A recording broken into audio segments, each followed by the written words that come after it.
part 2 of this glorious episode. Let's talk about it.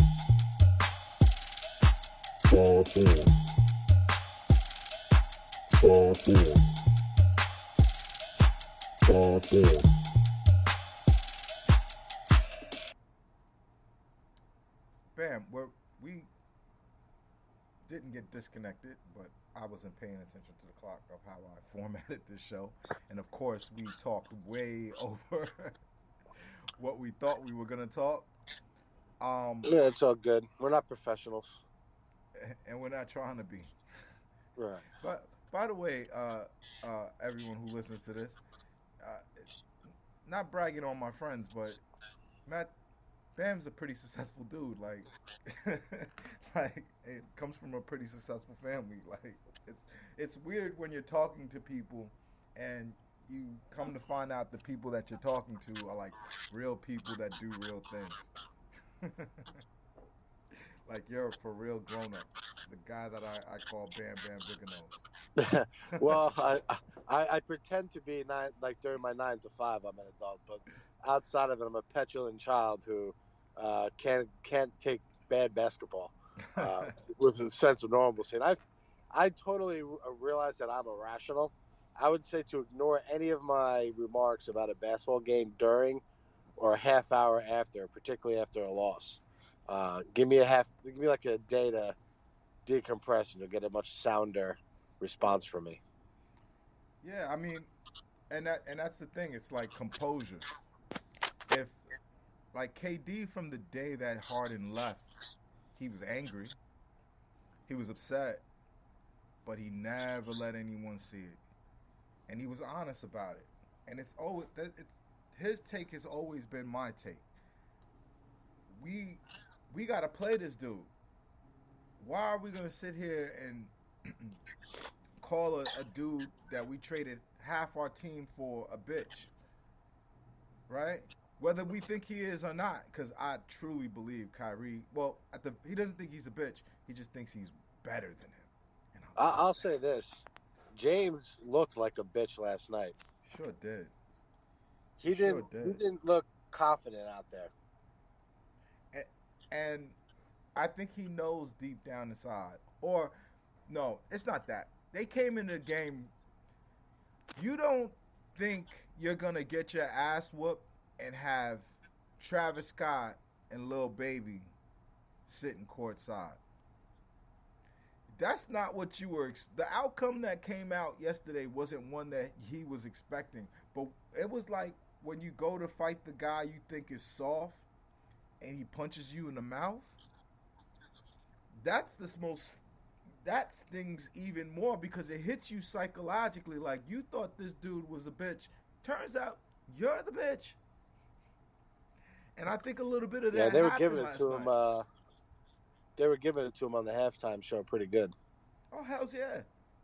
But what happened in the second half was worse because they pressed the hurt feelings button by the third quarter. Like, it was garbage time. Yeah. And that's not an ass whooping. I can't tell you how satisfying it was to see him get his leg wrapped early in the fourth quarter. Yeah. Oh, trying to point to where it hurts. Yeah. Yo, pointing to where it hurts ass. Listen, this I'm sorry. It was a great night, man. Great night of basketball. But I think what's going to happen going forward here is we're gonna go on a little run here. Even with the Kyrie stuff unsettled, I think we could go on a little run here. And I think by so what do we have? We have the very next game is the Knicks on Sunday, right? We have the Knicks and I'm gonna pull it up for you right now, but it's Knicks and then I believe Orlando. But let's just find out for sure. No guessing. All right. It's the Knicks at home. Then we'll be at the Magic,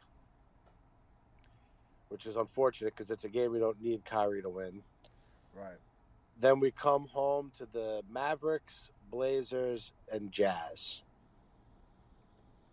And that's a That season? no, Oh, no, I was that about to brings us up say. to March 21st. Okay, okay. That's essentially This week. the next week of games.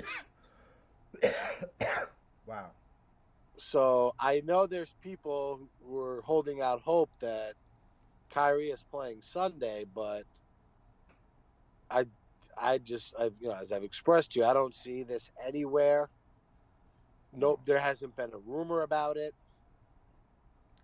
So No. let's just assume that that's not the case. It's a tough stretch. You know, I do think Ben plays Friday, though.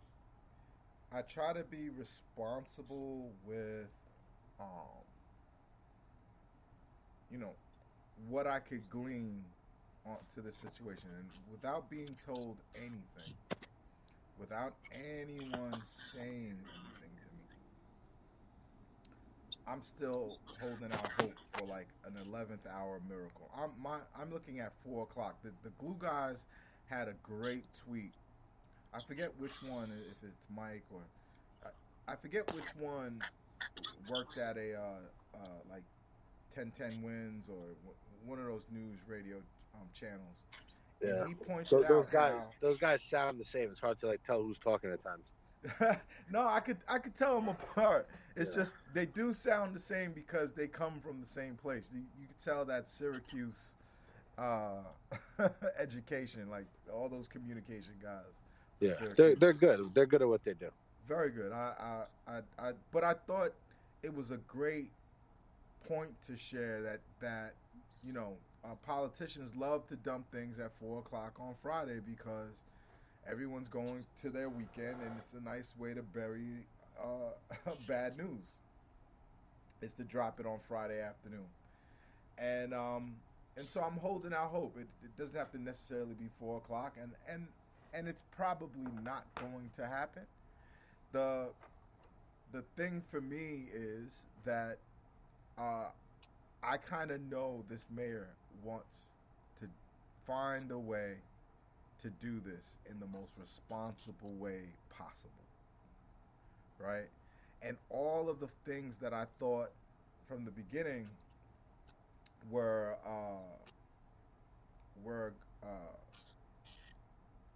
the formula to get this thing where someone like Kyrie could play is that we needed to get close to 90% vaxxed in this city.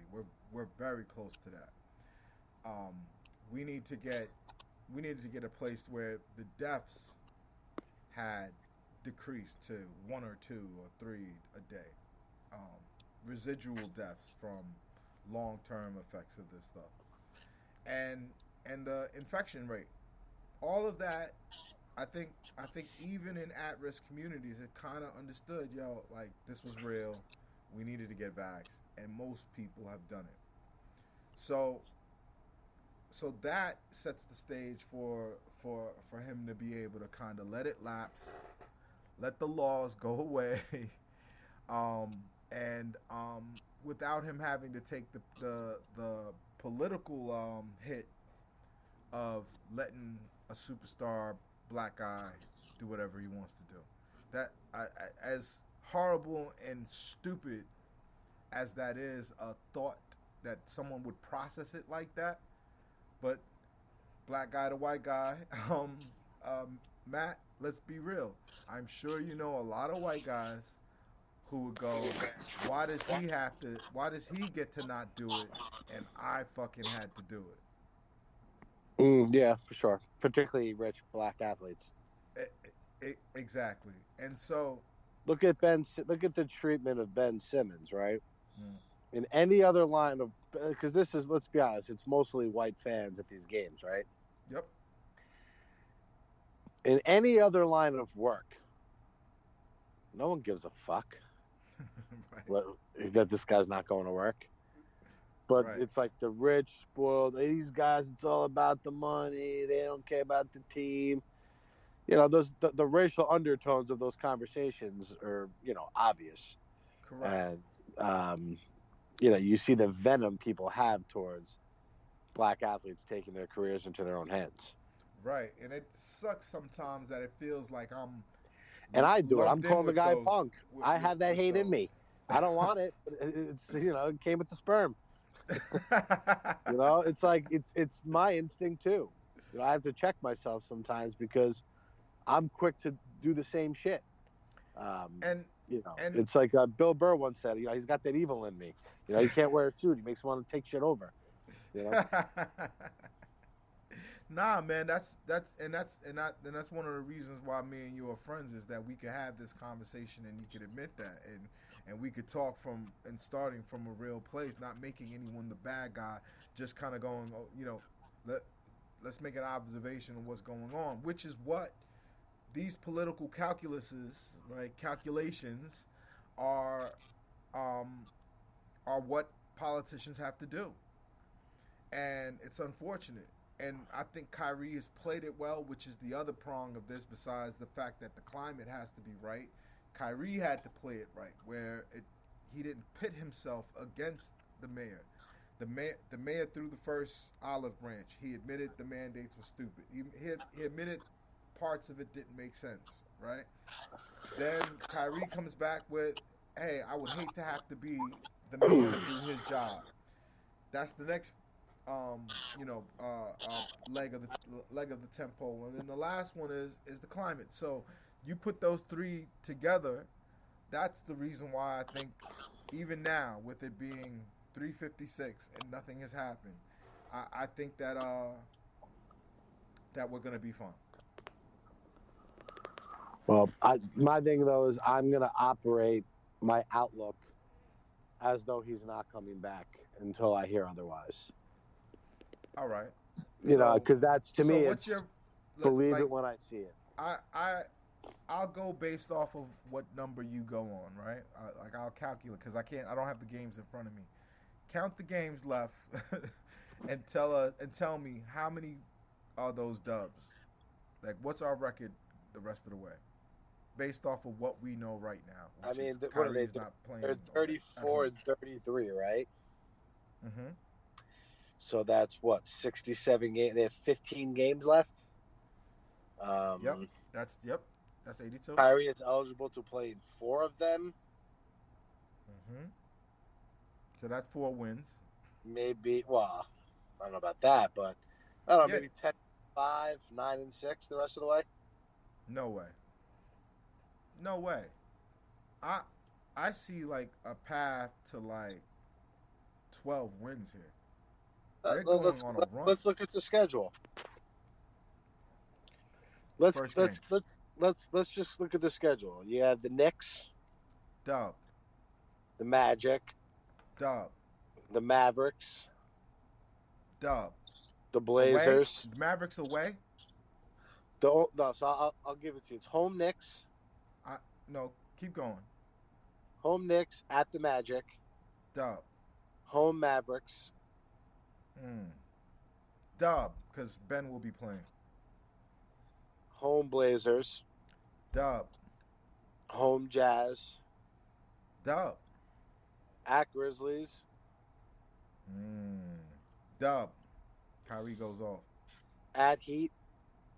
Dub. Well, so you're just going to say they're going to win every game? It's away with Kyrie. Yeah. Home Hornets. Dub. Home Pistons. Dub. Home Bucks. L. 1, 2, they don't want to 3, show them 4, anything 5, going 6, 7, 8, That's 9. 14 and 1. You have the Nets going on a 11-game winning streak into that Bucks game. Yes. If that happens, we have 49 seconds remaining. If that happens, I'm sending $200 to Bruce's charity. I have a charity. Send it to mine. All right. I already said Bruce's, so I'll split it, 100 each. Okay. All right. 100 each to each, 100 to each charity. Y'all heard it out there. Y'all heard it out there. We are Pod Thorn. I'm a man of my word. I pay my debts. So I'm gonna hold you to it. Yeah, that's fine. That ain't happening. I can take it on Sunday.